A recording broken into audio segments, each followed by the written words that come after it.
Okay, I'm here with my friend Josh Arnold, here on my sun porch in Decatur, Alabama. Josh is my first interview on Cookie Stoner Presents. My reason for doing this is I love to interview people, love to tell people stories, and boy, does Josh have a story to tell. Josh, thank you for being here. Thank you for having me. Coffee's good? Yes, coffee's delicious. We drink a lot of coffee together, don't we? Yes. We have drunk many cups of coffee together. Okay, well, on my trailer, or on my preview, I said that you have been an asshole since birth. Do we agree on that? We agree with that? Absolutely. Absolutely.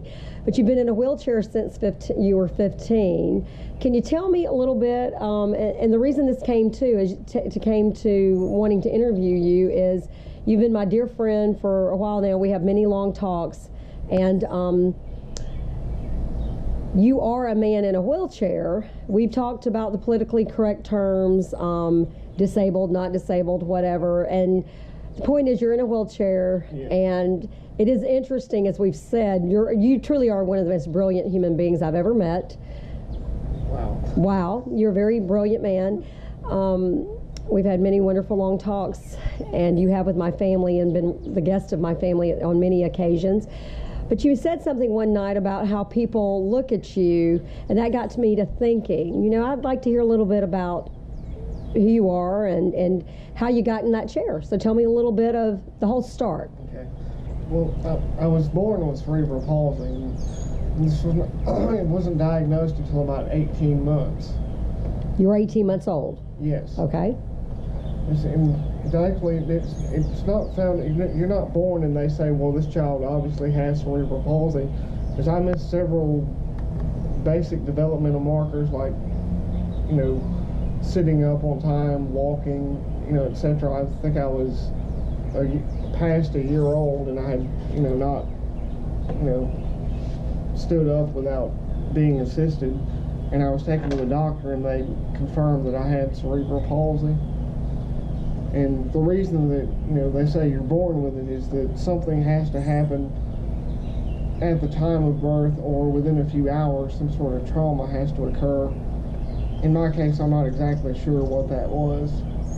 So you're saying, and that's something that we've been talking a little bit, and I did a little bit of research on cerebral palsy, how many, I think we said, didn't we say 3 in 1,000 children are born? Yes. 3 in 1,000 children are born with cerebral, or are diagnosed with cerebral palsy. Right. But is it all, and that's something I do want to research, but is it all trauma based? Because that's what we hear that it's, something coming out of the birth canal or something happening. Is that what you're saying, that it's usually trauma based? Is that? It's as far as I know. As far as you know, okay. I'm not really an expert. I'm not exactly an expert on the technical parts of this, but most of the research that I did in my own case was some 20 years ago for a speech class at junior college. Okay. So, but you were diagnosed at 18 months, and because of your missing those major markers that all the moms usually put in their, our children's baby books. They did this at this, they did this, and so you missed some of those markers. So, did y'all ever talk about how that affected your family, or was it even an issue, or it's just like, okay, well, here we go, this is what we're going to do? I think it was an issue, but it was, wasn't really very much discussed as far as how it affected me and such. My family, they were supportive, at least in the way that this is, what is 1979? This is probably 13 years or so before the rise of the Americans with Disabilities Act. So my house wasn't prepared for me to be in a chair or on braces or crutches or a walker like I was before the chair. So I learned to do just about everything, by figuring out ways for it to be done instead of having, basically I had to adapt to my environment instead of my environment adapting to you. For me.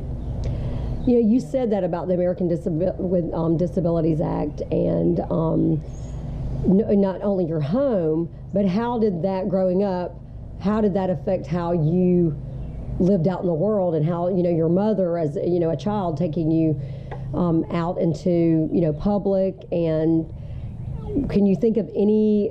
Are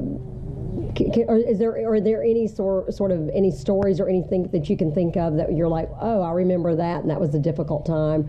Or did you, as you just said, whatever happened, you just adapted to it? It's pretty much just adapting to what was around me. I didn't really put a lot of conscious thought into it.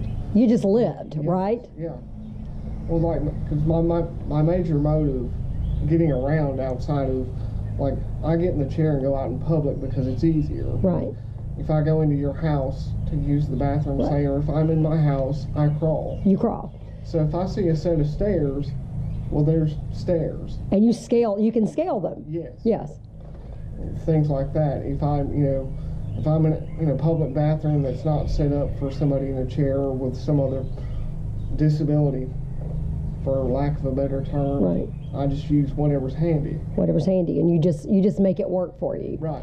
And do you feel like that a lot of you always, and you and I are not really politically correct around each other, but if I don't want to come across stupid, but to say the least, but and we're going to be we have on our good behavior on video, of course, because of all of our 10 views, right? A few of our friends and family, but we always hear that when you have something that you cannot do, that you make up for it in another area. Do you find that that's true, that it not being able to walk or get around, that you're just like, well, okay, I can just do it and I have my upper body strength, or I just make it happen, and you don't really, I don't want to be so stupid to say you don't miss your legs, but you just like, hey, I can do pretty much anything? Well, that's the thing about it, is that there's basically two different kinds of being disabled. Okay. One is, I've had this since birth. This is just the way that I operate. And some people, they, have a spinal injury, for instance, and they have to relearn how to do everything. I learned, one way to do everything. This is all you've ever known, so it's not... It would be a horrifying experience for me to suddenly stand up and walk, because I had to learn to do everything all over. Okay. Well, you and I had a sort of a conversation about that, and I guess we can go into that entree now. You and I have known each other for many years due to our families have known each other, and we have a lot of extended family members and close family members. But you and I actually met in a 12-step program, and of course, you didn't say a whole lot, and I just thought, oh, here he is, and then one day you said something, and then I don't know, we've just been, well, best of friends since. I don't even remember when it seems like we've always been great friends, but you talking about, you told me one time that you actually had enough to drink one time that you actually thought you could walk. Yes. So that was probably not. So that's what it took, right? I go, woo, yeah. So that wasn't a good thing, right? No. So you're the guy that, oh, I think I'm so good. Hey, I can drink so much and get so under the influence that, I might be able to walk. Well, that wasn't the conscious intent. I was actually I was this in college, and In college. I had stumbled across to the bathroom, and I was, I've done what you do in the bathroom, and then I was like, without thinking about it, I attempted to stand up and fell right over. So your brain made you think, I think I can stand up, right? Yes. Okay, well, I always did. I thought that was a great story. Okay, so you told me, so up until the time you were 15, did you have braces, or how did you, because you told me that you have been in the chair since you were 15. Tell me a little bit about from the time that you were a toddler up until the time you... Right. Well, you've seen Forrest Gump, right? I have. Is that what we all envision? You had the... Yes, I've had those exact braces. You had those exact braces. Were you able to were you able to stand better or on the weight and get around and walk like that around? Well, not on those particular braces. They didn't bear very much of the weight. It just hurt my joints exactly.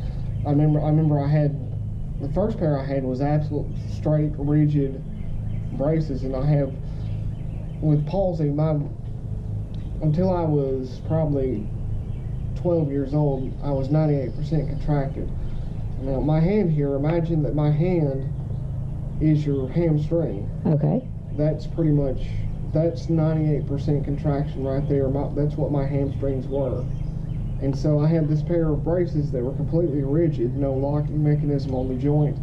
And so I had to endure my legs being completely rigid, and